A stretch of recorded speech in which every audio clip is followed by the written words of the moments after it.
Its energy surrounds us and binds us.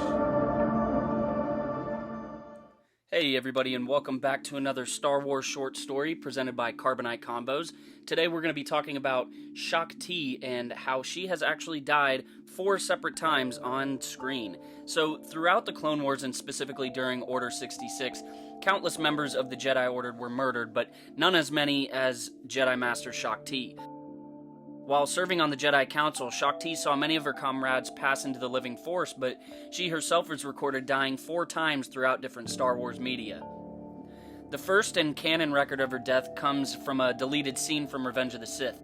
In this scene, we see the Togruta Jedi Master meditating while the clones attack the Jedi Temple during Order 66. Anakin, on his first assignment as Darth Vader, enters Shaak-Ti's chambers during her meditation and drove his lightsaber through her back, right after her asking, "What is it, Skywalker?"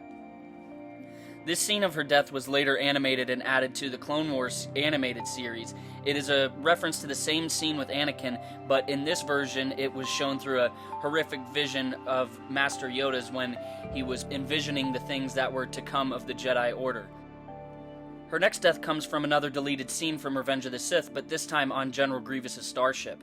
After fighting their way onto the ship, Obi-Wan and Anakin find Master Shaak-Ti on her knees at the end of General Grievous' lightsaber, surrounded by his Magna Guards. After an introductory conversation between the two Jedi and Grievous, the commander of the droid army then drove his blade through the back of Shaak-Ti, killing her on the spot. She then falls to the ground in the same fashion as her first execution.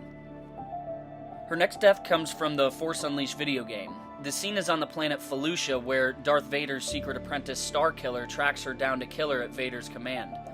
After Shaak-Ti learned of Vader's plans, however, she confronted Starkiller at the Ancient Abyss.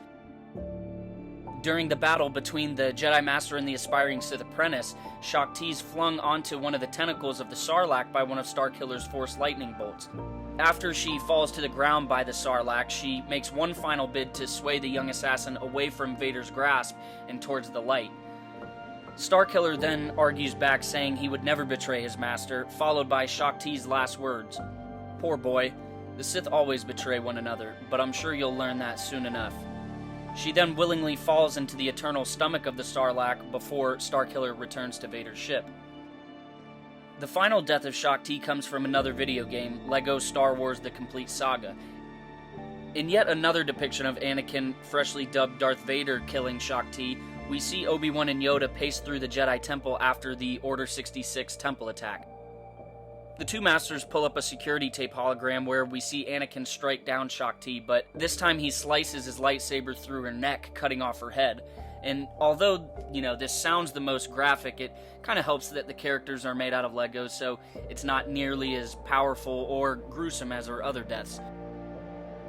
So we hope you enjoyed this short story today on the many deaths of Jedi Master Shaak-Ti, and we look forward to having you back next week for episode 10 and a couple more short stories later this week.